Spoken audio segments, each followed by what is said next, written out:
It is my pleasure now to introduce someone who's been with the conference, I believe, 1 year longer than I have. When I first met her, her hair was black. True. And oh my God, what a babe. Still a babe, but her hair is white. She has worked very hard at the art and craft of writing, including the marketing aspect of writing. She has a tag called Marketing the Muse. She does a lot of good things with writers. She's funny, she's insightful, and her name is Marla Miller. Please welcome her.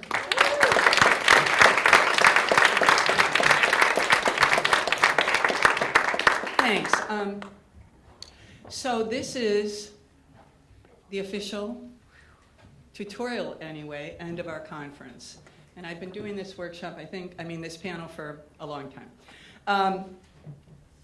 The reason why I started focusing on, and I'll be very brief about this, the reason why I started focusing on marketing is because I was published by a big house. And I appreciated what they did for me, because they did some. But most of it was left to me. And I was under the delusion that when you had a big house publish you, and Simon & Schuster did, that they would just kind of carry the book to all the portals that it needed to be. And it just isn't true. So unless you're a big name author, unless you're a celebrity, unless you're a public figure, for the most part, not always, but for the most part, you're on your own, regardless of what publishing path that you choose. Now, the advantage to having a traditional publisher is that they will help you during the publishing process. And is Debbie here, Debbie Larkin? She was in my workshop a couple of days ago and offered that information to us, that her, Pegasus, I think, publishes her, that they were really, really helpful and did PR for her, et cetera, et cetera. But once the book was published, I think they had another 3 months with her, and then she was on her own. However, they did give her names of reliable publicists, and so she did. She hired one. It's something that I would recommend once you get close to publication, and by close to publication, I mean 3 to 6 months before publication. Now, in traditional publishing, it's 6 to 9 months. So once your book comes out, ladies and gentlemen, you know, you have missed your sweet spot because you need to, you know, present a group of cheerleaders. So think of your pre-publishing work as cheerleading. And then once the game starts, you know, you go out halftime, you can do some more cheerleading, you can stand by the sidelines, rah, rah, rah, but the heavy lifting should be done before. So I hope that you remember that. I especially hope that the self-publishing or independent publishing people hear that. It's very, very important. So with that, I would love to introduce this panel. I'll be adding my 2 cents, you know, from time to time, but I've asked them not to spend time on their bios, because by now you've been hanging with these people. Their bios are in the program, and I don't want to take the time that it's going to take for all of you to go through your bios. So I'm going to ask them to introduce themselves and tell us the title of their latest book, and then we'll start a Q&A. And I want you guys to start thinking of questions, because I want this Q&A to be primarily from you to them, okay? All right, Lisa, would you like to start? Oh, my name is Lisa Engel. Yeah, we need a microphone. Forgot about this. My name is Lisa Engel, and in 2021, I published this book right here, Whiskey and Old Stogies, a historical novel, and then about a year or 2 later, the audiobook came out. All right. My name is Rachel Sarah Thurston. I wrote The Beautiful Santa Ynez Valley and contributed to both of these travel humor anthologies with Susan Arlene and Ellen DeGeneres.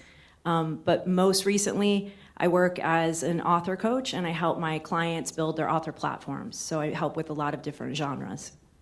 Cool. Hello, everyone. I'm Lida Sideras. I'm the author of the Southern California Mysteries, now on book 6, which is released in December. Murderous Means. The Means are the Means family. They're a little dysfunctional. And the tagline is, when resting in peace isn't an option. Hi. Hi, I'm Nancy Klann. When I'm writing, I'm Nancy Klann-Moren. I have a collection of short stories, and my first novel came from one of the short stories, and my newest novel is 3 weeks old, Love and Protest. And I'm wearing it.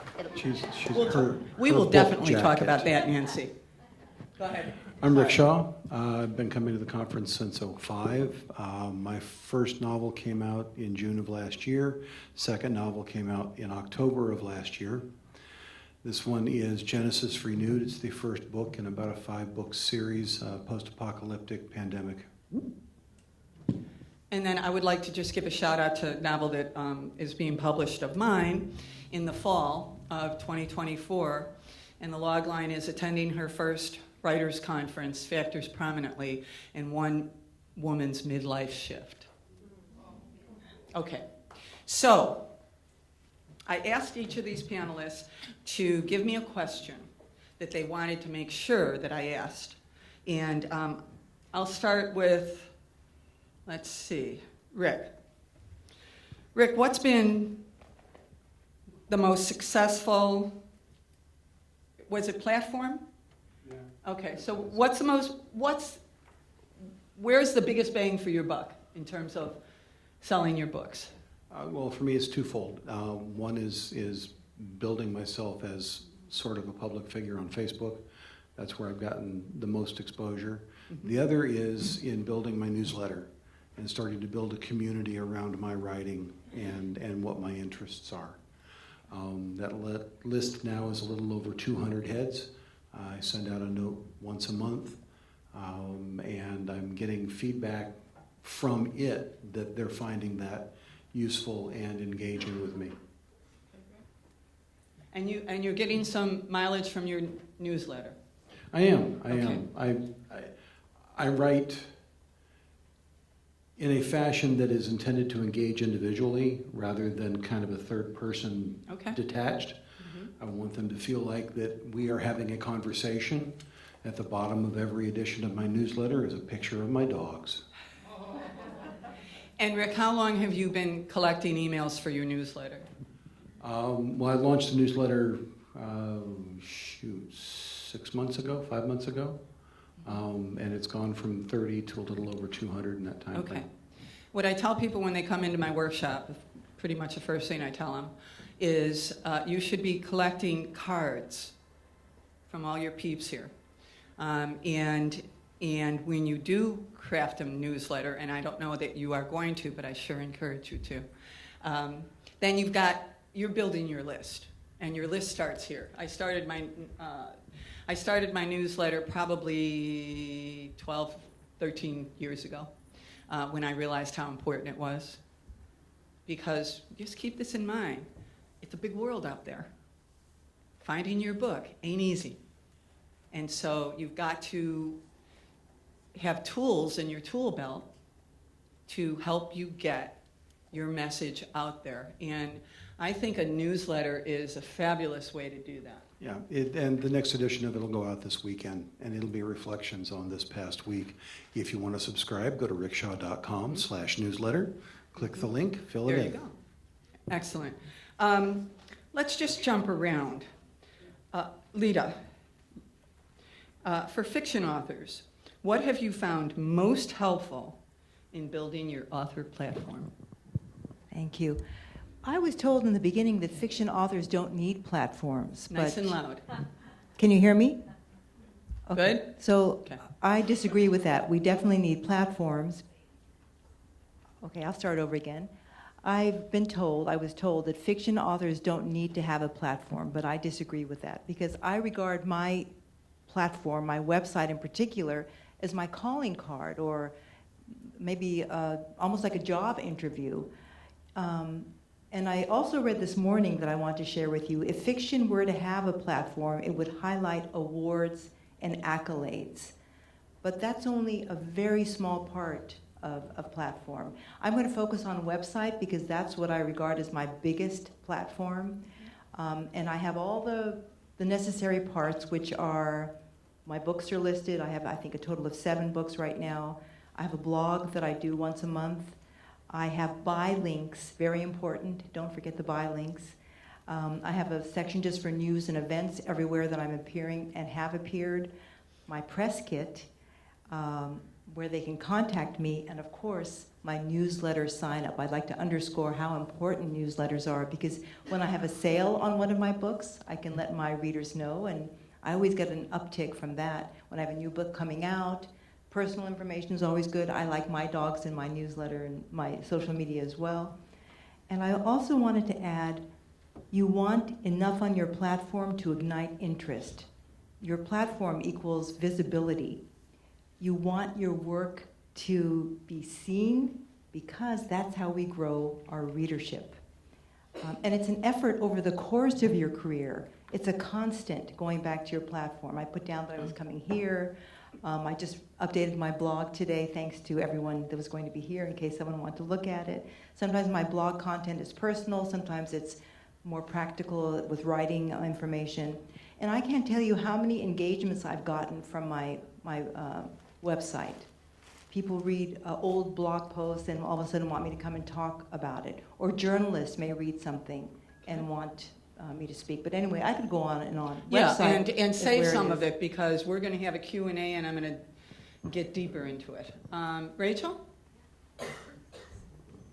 The question that you gave me is,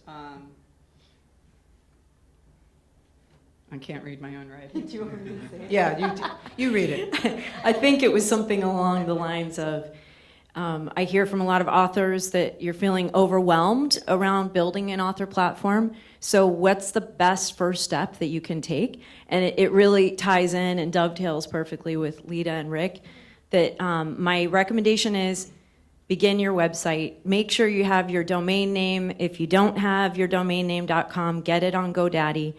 When you build your website, like Lida was saying, that's really your home base for your author brand. And as you start building, whether you're doing it yourself or you're hiring a webmaster, you have to really think about what your brand is. You have to think about why you write and how you're going to broadcast that to potential readers. And that ties in with your brand. If you're feeling confused about what your website is looking like, study other authors in your genre. Look at the colors they're using, the fonts. But the biggest advice I have around this, ask yourself why you write, whether you're fiction or nonfiction, what drives you to write, and what is the value you have for your potential readers. That's the heart, your North Star of your author brand. Write it as a mission statement, put it up on your mirror, incorporate it into the homepage, and of course, have a subscriber list. That's your home base. Thank you. Lisa, what do writers need to have on their website? And Lisa would know because she designs websites. Yes, I've done some sites for many of the people involved in the conference, including B. Bloser back there in the back and Matt Palomeri, who everybody knows. Anyway, so one thing that's very hard for authors is when they write, but they have a hard time writing about themselves. So I do have on my website, 90degreesmedia.com, and you can pick up one of my cards or just Google me. And I have tips on writing your author bio. So you definitely need your author bio on there. I'll tell you, I did have one person say, oh, yes, I want you to build my website, and we signed a contract and everything. I said, well, now send me some content, And I never got any content, so we didn't end up going forward with that site. but you do need to have your author bio, and you do need a headshot, and you can always get Rachel. No, you don't. No. Oh, okay. Well then, okay, but then we need. I got mine in just in time then, I guess. But we know other people who will do headshots though. And so you need your author bio, and you need to have something about your book. And if you have a hard time reading about that, I know of some resources where ChatGPT will help you write it, or some other AI will help you write it. And some real people who will help you write it too. So you need something about yourself, something about your book, and you need a way for people to contact you. You need a contact page, and that's usually you see it's a contact form, and then you need a way for you to contact them. So like everybody's been saying, you need to collect those emails. Even if you're not ready to start sending out your email list, you need to be collecting the emails in some way. And you can always sign up for one of these Connect Kit or MailerLite or MailChimp. And just, even if you're not going to sign up for a newsletter, start collecting those. Get a QR code so you can put it up if you're going to be speaking, or put it on your business cards. And so people can connect with you by you pushing it out there when you do decide to send it out. And when you do send out a newsletter to people, it doesn't have to be long. I've heard that many people who receive author newsletters, they like to hear from those authors about once a month. And I do have some other clients who, they do it quarterly just because they don't think people are wanting to hear from them. But I think their readers do want to hear from them. And it can be short. Great. And then we have. And then we have Nancy. Nancy, what are the first steps after publication?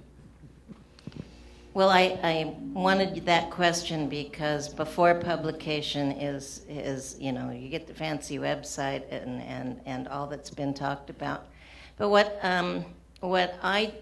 after publication, the first thing I do, it's actually pre-publication, is I contact maybe up to 300 book bloggers that like the kind of, not science fiction and fantasy. They all have their categories. And I give them a pitch of my book and ask them if they'd like to review it. So the ones that get back to me who want to, they end up posting it on about 5 or 6 different sites, Goodreads, Amazon, etc. Then they post it on their book blog, so their people see it, and so you get reviews and you get the exposure from their people. I've got a follow-up question, Nancy. Did you say 300 bloggers that you contact? Can you just give us an idea of the kind of time that involves? Takes a lot of time. They have lists, so you go through the lists, and you only contact, and you look up. You go to the website of the bloggers that are interested in literary fiction, Yeah. instead of fantasy and all the other stuff. So then I go to their website, and some of them, I just say I'm not accepting review requests at this time. I'm too backed up, and others say email me at So that's what I do. But it's time consuming. I can probably if I had to guess, I'd say 15 minutes per. Sure. I asked that because, and we're going to take questions in a little bit, so write it down so you remember. I asked that because writers are, many writers, I think we're getting a little more evolved in our understanding of what it means to be a published author. But many writers only want to write stories.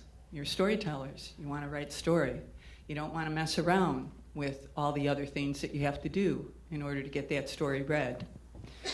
But in our 21st century reality, you have got to put on your business cap, and I've been saying this for years, and devote X amount of minutes a day.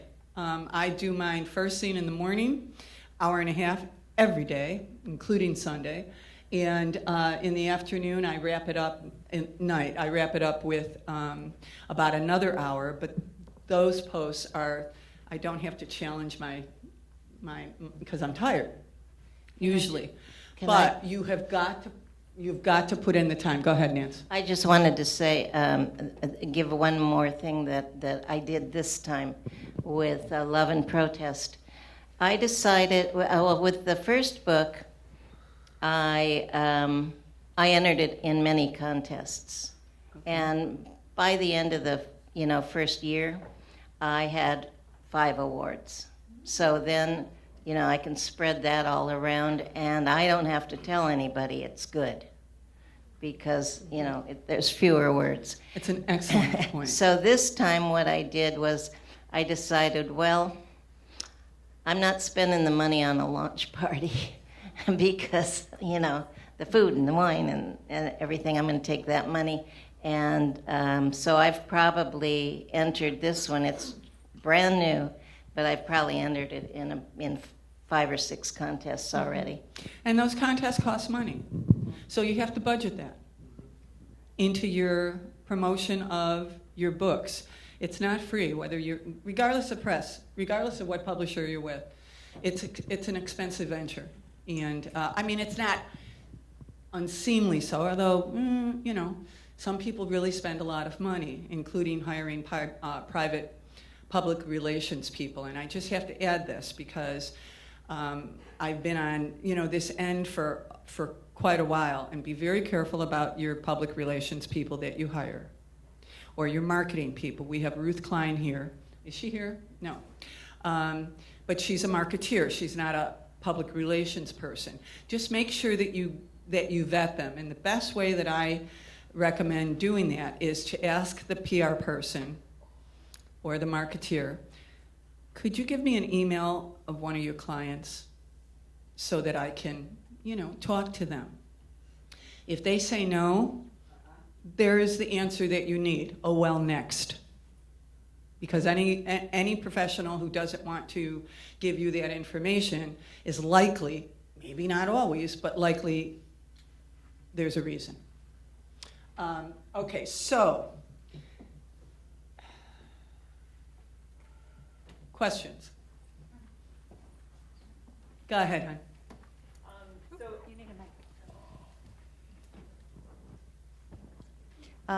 So Nancy, from the 300 that you send out, what's your rate of return? Like, how many do you end up getting blogging for you? 50. This one, and they straggle. Microphone, babe. And they straggle in. I just got one about 3 days ago that I had emailed on April 21st. So, and then they're going to take time to get to it. I want to talk a little bit about social media.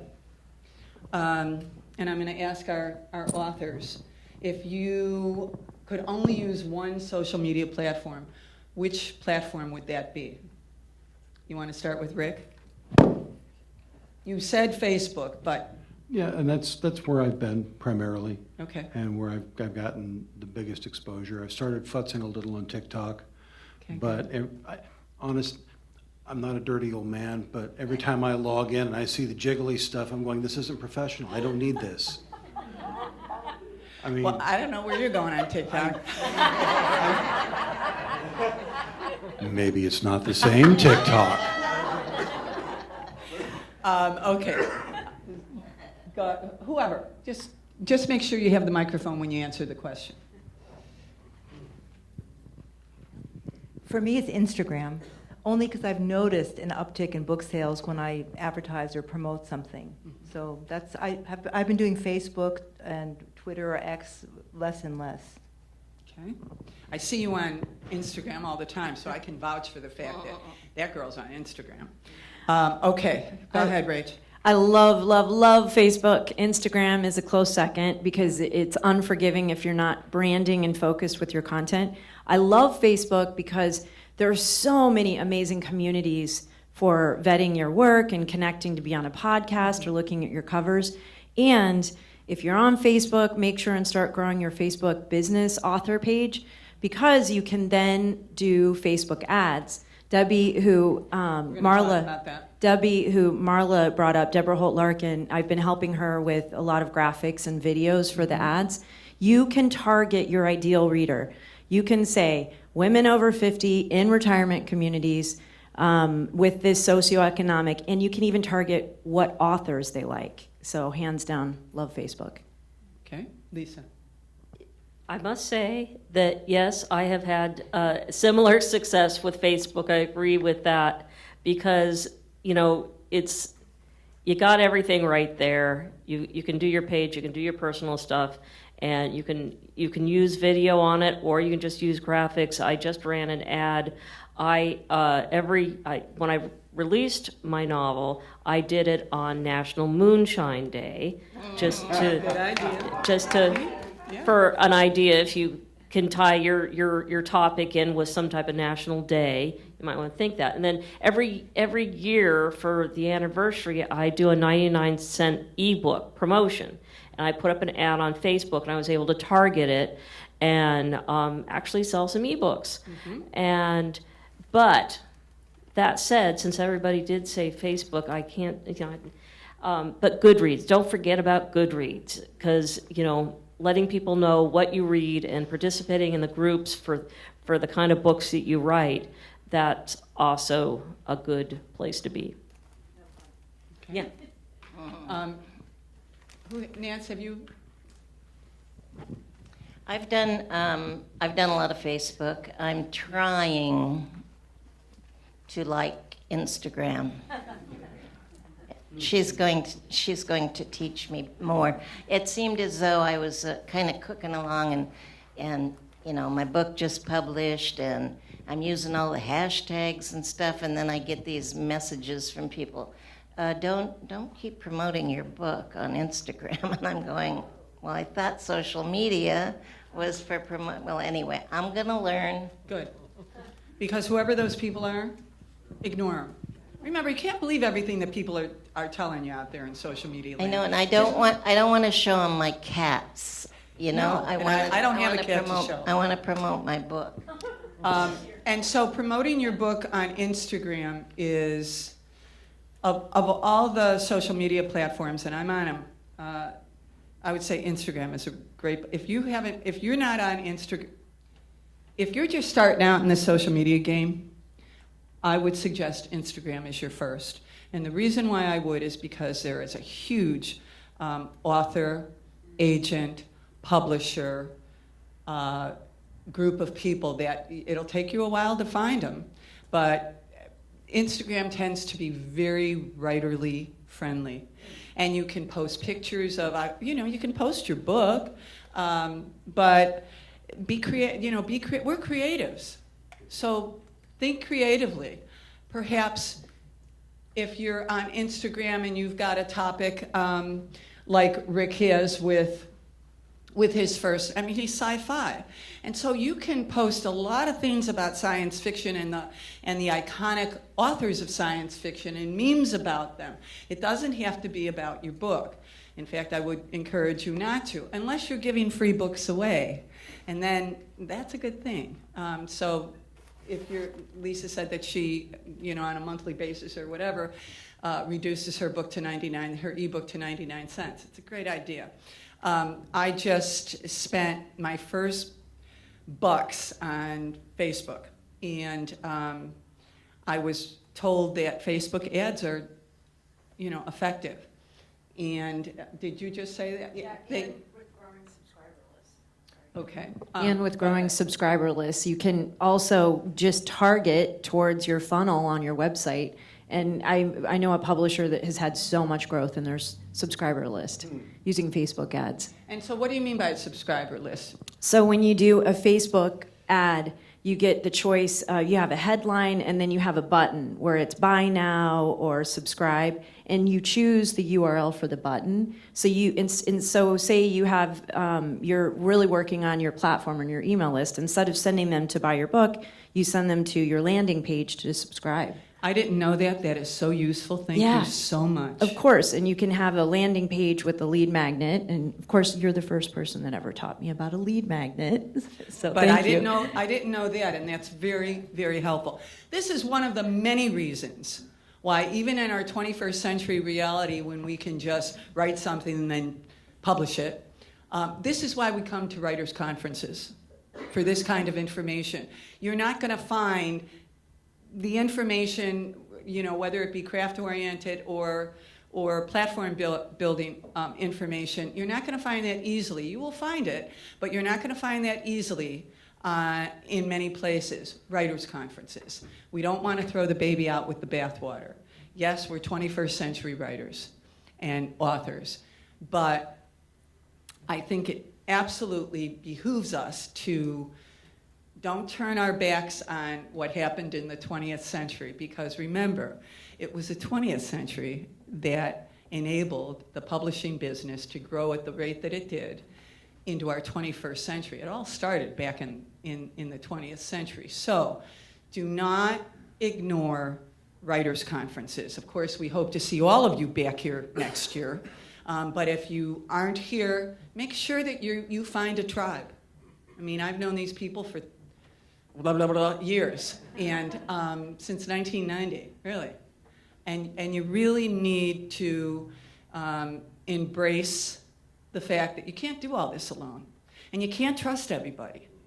But you can kind of trust this community. Maybe not all, but there's going to be people in this community that know more than you do, and that's why you come and pay the big bucks for it. Not that it's big bucks, but you know what I mean. Okay. What other platforms, Rick? I want to tag on to the landing page thing just a little bit. There's a service out there called BookFunnel. BookFunnel is phenomenal for creating a landing page specifically for your reader magnet. Because what you do is it's got all of the back-end heuristics and unique URLs, so you can get the reports back on where folks are coming from, who's downloaded it and when. And then once you've started to build a small reputation in it, you can start joining promo groups. And then your reader magnet gets included with other reader magnets. And you promote each other. And that's how I grew my newsletter list, is through that specific mechanism. Rick, is there a subscription fee? Yeah, BookFunnel's, I think it's $10 a month. Okay, all right. Good to know. I haven't looked at it yet, but you've been recommending it. Okay. What else in terms of social media? Can I just put in a plug? I know that everyone's afraid or a lot of people are afraid that the Chinese are going to come and overtake this country. And that's why some people want to get rid of TikTok. I adore TikTok. I think it's a fine, fine platform. One of the reasons why I like it so much is because I can be visual, and I really like that. You develop an intimacy. I'm not shy, so it helps not to be shy. And there is a huge book community. The hashtag is Book Talk, and it's for real, folks. It's for real. I look up agents all the time. They're all on Book Talk. They're all on TikTok. Authors as well, big authors, no-name authors. People come on TikTok and they'll read just little portions of their book to hook. To hook readers. And we have amongst us an incredible TikToker, right over there, B. She got on TikTok before I did, and I'll tell you what, I looked at it and I went, well, damn. If she's on it, I'm going to do it too. And she just gave me, it's an easy platform, but I suck at editing. And B just gave me a tutorial yesterday. Handle, please. And now I know how to edit my videos so that they look sharper. TikTok handle, please. Who is she? Oh, B's Buzz. Bees buzz, right? But Bees Buzz, I mean, you just, yeah, pick it. If you go to TikTok, follow a couple of us. I'm Marla Miller, a writer's mama. That's my handle everywhere. On Instagram, TikTok, Goodreads. You know, I just always am dumping writer's mama. Yeah, go. Yeah, go there. We did a TikTok yesterday, and I shared it today. It's on my Facebook Cooking Readers, as well as, you know, I favorited it. I really like the platform. You don't have to join, but go look. Just go look. Can I add a platform? Yes. Okay. I just wanted to add a platform, a new platform that I'm very excited to dive into. I'm finding a lot of writers I'm a huge longtime blogger. I love blogging. But what I'm finding is a lot of writers are putting so much work into blogging for years, but it's like throwing a party in your backyard if you don't invite people with an email list and drive traffic. So there is a really cool newer platform that is like Medium. It's called Substack, Substack. It's kind of a hybrid between Medium, where you have bloggers and creatives, with the social media Facebook-like component and a newsletter. So the cool thing is it's filled with creatives. I have two friends. One of them is Anita Perez-Ferguson, who was in my seminar yesterday, and another one that was here yesterday. They both had been blogging for years and years, struggling to get traction with their email list, struggling to even get comments. It's heartbreaking when you put all that time into it. So they moved to Substack. Elizabeth Gilbert moved to Substack, some really big journalists and writers. They immediately found their community. So you can have 3 categories for your blog publication. And when you have people following you, you get their emails. And when you publish, the people that follow get a newsletter from you that you don't even have to create. You can customize it. So I am encouraging a couple of my clients to try out Substack. And I'm very excited to dive deeper into that. So. I've been on Medium for a while, and I've been on Substack for maybe 6 months, and I would agree with you in theory. Here's what Substack is great for, and Medium. If you're looking for a place to share the blog that you put on your website, go open a Medium account or a Substack account and put it there. You don't know, but at least it's out there. You're sharing it. Don't have great expectations, because you got to work those platforms. That's been my experience. You really have to work them. And there does seem to be, you know, Substack's been around for 4 years. And there does seem to be, you know, people who get followed a lot, and they tend to be big names. And that's cool. But be patient. You know, just because you open an account on any of these platforms, don't have great expectations.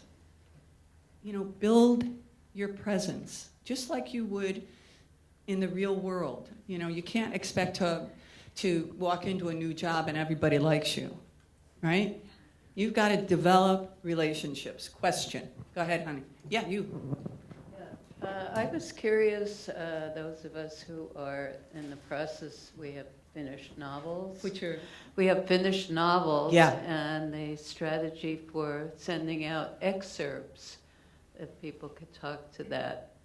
Well, Medium and Substack are certainly Well, opportunities. more than that, I think there's contests you can send, have people have experience sending out excerpts before publication.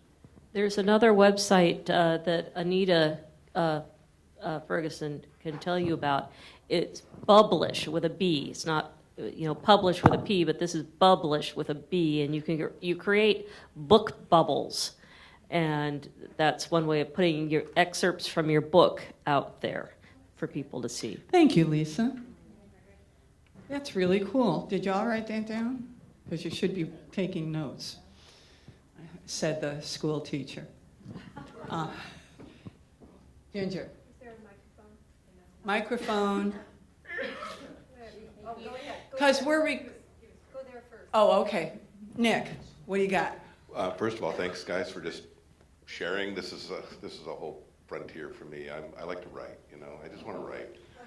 I lectured him in my workshop this Yeah. afternoon. I've been doing it for years. Does he listen? And we had a wonderful talk, and the kind of the basis of that talk, which really resonated with me, was, you know, for me, it's not about selling books. I want people to read what I've written, and of course, selling would be awesome. But when I start to think about it as how do I get people to read my book, that's a different conversation in my head. And so as I'm hearing all of this, it's very daunting. Unless I can trick myself or teach myself to understand that this is about sharing. This is about putting the things that I'm passionate about into the world for other people to share and be passionate about. And that's where this starts to resonate for me. And it starts to make me feel like, okay, I can invest some time in trying to understand that. I mean, that's our chime in? ultimate goal, right? Yeah, I want people to read what I'm To get our writing stories and in the Can I- hands of share people. it. Thank you. Can I chime in just a little? Go ahead. Nick, couple Oh. of things. Yeah, I'm sorry, go ahead. Nick, Jerry. you have a domain. I know. I've registered to at him. Sport. We need to work that out. Second, once your book is published, let's make sure it gets a Library of Congress index number. Then what you can do is donate your book to libraries, and it will go into their indexing system. Don't do that until you've got a Library of Congress number, because then they can't put it into their circulation. I want to just add, Yeah. are you familiar with BookBub? Book, B-U-B. You know, that has so many wonderful tips for what to do with your book. It's a free site. You just register. It's for authors and readers. I mean, I have 7 books out, but I just find it so valuable. I learn things all the time. They send out a regular newsletter. I think it's once a month or maybe twice a month even. And twice is, okay, so it's bi-monthly, and I always learn something. Posts to put on social media. There's so many ideas on there. Ads, what to put in your ad. I mean, it's really endless. I haven't ever not learned anything from something they've sent out to me, so I would suggest, especially since it's free, check out BookBub. Yeah, and I don't know if I followed up the comment about Facebook ads. They work. I mean, I'm ambivalent about Facebook, but I got to tell you, I've done 2 ads and I've gotten results. So it's like, okay, all right. Go ahead, Ginger. First question. For those of us who have different personas, can we do overloading on Facebook, like our professional non-writer persona? E.g. Ginger, Dr. Ginger, and then we have the book, and then we have a book title, and then we have a personal site. I feel like I'm fragmented. Yeah. All these different personalities. I don't know. I feel like I have like pieces of threads and no woven thread. Anybody can speak to that? Go ahead. That's a branding issue. And I find that Renaissance people always have the biggest challenges around branding. So you want to have an author page. I wouldn't do a business page just for one of your books. I know you have several different brands. You have healing and you have teaching. Do a business page for your retreats or your teaching, or am I doing the right category? Would you? But you know what? I don't want to get too specific. Okay. So The idea, the non-specific part is the book, should we have a Facebook page for the book specific? I don't know that you need that. I would have an author business page, and just it's too much work doing that. It really is. Can I share a story about that? Because I have 2 pages. I have a personal page and I have an author page. Hooking Readers is my author page on Facebook. And it has just kind of laid there, you know. My personal page, I'm a political activist. My personal page reflects that. But I started, and this is fairly recently, I started at the recommendation of an author friend of mine to find these groups, to join groups on Facebook that are geared toward what I write, no politics, what I write, and I only use my author page to go on these sites. I don't do Marla Miller, I only use my author page. And in the time that I have done it, my followers on Hooking Readers has doubled. And it's just from these groups of writers who I visit. I almost visit them daily because they're commenting back with me. You've got to get engaged. You've got to help people. And the kinds of posts that I'm offering people are fairly specific because they ask for specific stuff. You know, what do you think about X, Y, and Z? And people really appreciate that. And so go find the Facebook pages that fit as closely as they can to who you are and what you're writing. And you might be as delightfully surprised as I've been. I was shocked. It was like all of a sudden people were following hooking readers. Nobody was following hooking readers. And so that's pretty, well, I know, yeah. Of course you were. And so yeah, it has, so I recommend that. And I would have been a naysayer about that even 9 months ago. I really would have been, oh, get it with these pages. Yeah. I don't have time for that. Well, guess what I do? That's where I spend my time. And I think that that's a really good idea. Plus, you know, anyway. Yeah. This ties in to growing your Facebook business author page and Facebook ads. It's something I just learned recently through a client who runs a lot of Facebook ads. Super cool hack, you guys. When you run an ad and people like your ad, you can invite, you know, okay, so many of you know you can only invite your friends once ever to like your page. And about 10% of them like it, and then you just can't directly invite them. If you run an ad and you have strangers that like your ad, you can find them and you can actually like them directly. Or sorry, you can send them an invite to like your Facebook business page. And it's a great way of growing your page through your ads. And the reason why you have to spend time on these platforms is you have to study them like you would any other course. It's coursework. It really is, and you have to have a mindset for that. Nancy, and then I'll get you right after. There was something that I just started trying because I want to target book clubs. And so on Facebook, I joined like 15 book club communities. Yep. And you know, it's just beginning, so I don't know if it's smart or not, but that's what I thought I wanted to do. I think it's a great idea, Nancy. Yeah, I'll bet you get some traction on that. And speaking of which, you know, Nancy's sitting here with this book jacket on. And So cute. The book is amazing. yeah, so please stand up, Nancy.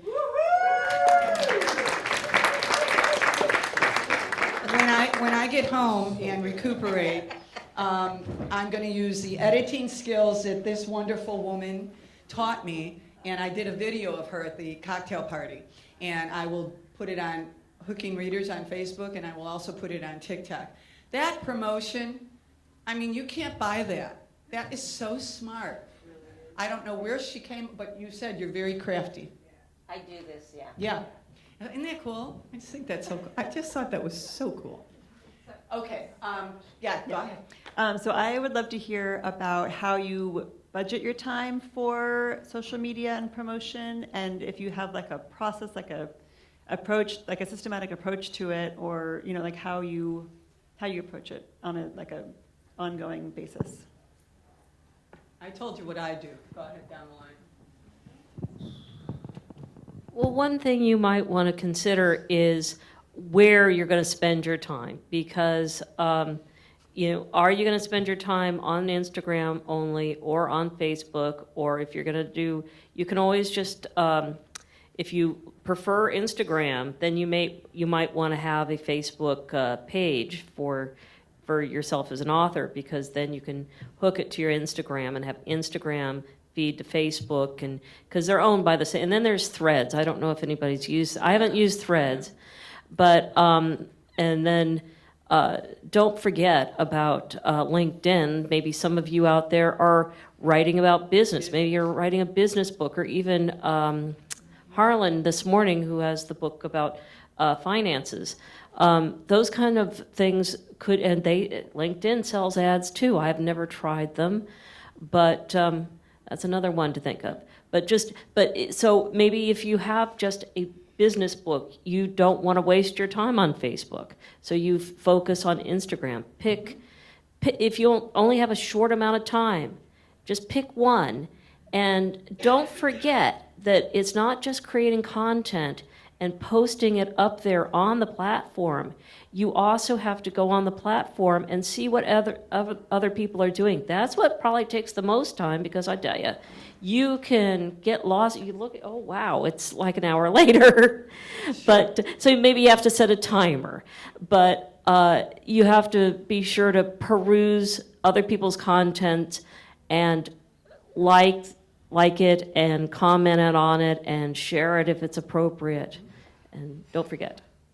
Yeah, I think that that's an excellent point that you're making, and appreciate the fact that if you're really resistive of social media, go find one platform and then work it. And as Lisa said, working it doesn't mean just posting. Remember, before we had social, it's a give and get. This is the business model. Whether you're on social media or not, we've always worked that way. I mean, did you buy books from people who were your peers if they didn't buy yours? Or did you buy anything that they didn't? It's just humankind. You know, we're going to support the people who support us. Real simple. That hasn't changed. That's a given. Go ahead. Oh, we're almost done, so maybe if you have last comments, because I know everyone wants to get to. We have a question. Good. Do it. Hi, I've really appreciated hearing all of these comments, but I'm one of the bridesmaid, not the bride yet. And in 2019, I was supposed to have a book published, so I did the website. I had all of that done, I had all the news, and then the publishing house was sold, and the new publisher was like, don't like your book. So I had to take out all of the informations that was in my news. And now, I still blog, and I actually post some little short stories just to keep people interested.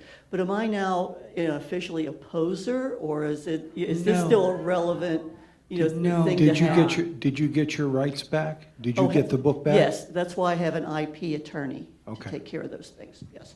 But You're not a poser. Okay. Post your short stories. Mhm. If you have opinions, if you're an opinion writer, an essayist, fill your website up, because you're going to have a book. And you want people to know that book. And one way to do that is to post on your website, and then you share on your favorite platforms. And that's another way to build your audience. Do you want to ask a question? We got a question over here. Oh, right there. Yeah, just real quick. I'd heard a that's term I hadn't heard before, and I think it was reader magnet or something like that. What is that? Lead magnet. What is it? I think lead magnet. No, I used You were the talking term- about a lead magnet. I think that's the word, lead magnet. Okay. No. No. No, Was it I did read- use the term Oh, you were reader talking, magnet. oh, excuse me. Reader magnet's being used a lot in the indie pub world. It's either a novella or a novel, typically something you've had out there for a while, or it's a short story that's within the universe you're writing in. Mine That's a is site, Rick? No, it's an ebook. Oh, okay. Okay, All so right. I have a reader magnet called Asteroid Survivors, which was a short story that is in an anthology done by Bayonet Books. When I joined promos on BookFunnel, that ebook, and I think it's 6,000 words. So it's a nice meaty short story. Is available for them to download in exchange for the email address. They join my list. And then I have the opportunity to start building that relationship with them. But reader magnet is a term that's being used more and more in the indie world for beginning. Here's a thank you for joining my list. Gotcha. We're at the bewitching hour. Is there one last comment that each one of you would like to make? Well, I'll make a quick one. Book 2 in the Genesis Renewed series, Oaths and Odysseys, will be out later this month. Good. Join my list. You'll find out when it's popping. And I will be doing a reading and signing for it in October with the Santa Barbara Women's Writers Club, the second Tuesday of the month. But you're going to know, you're going to be reminded of that because you're going to go follow this gentleman on Facebook, and he'll let you know. Rickshaw at rickshaw.com. There you go. Rickshaw.com/newsletter. There you go. Go ahead, Nancy. What was the question? Last comment. Pearl of wisdom. Well, you've heard it before. Don't stop. Good. I was just going to say, whatever you choose to do, be consistent. Be consistent and be persistent and don't give up. So your publisher left, I'm sure there's plenty for you to do out there. Lots and lots of opportunities. Mine is don't wait until your book is published to begin your author platform. Start today, network, and find an accountability coach or a platform building coach. Find me on Facebook. I'd love to connect with all of you. And there are a lot of resources up here, and it's been a pleasure. You can find me at angleonwriting. Angle on Writing is my handle on all the social media platforms. But the plug I want to give is for another place where you can find information about writing and about just general networking stuff for writers is writersandpublishersnetwork.com. Check them out. You've got some great free resources there. Cool. Thank you. Most of us have cards up here or ways to contact us if you would like them. Come on up and get them. It's been real.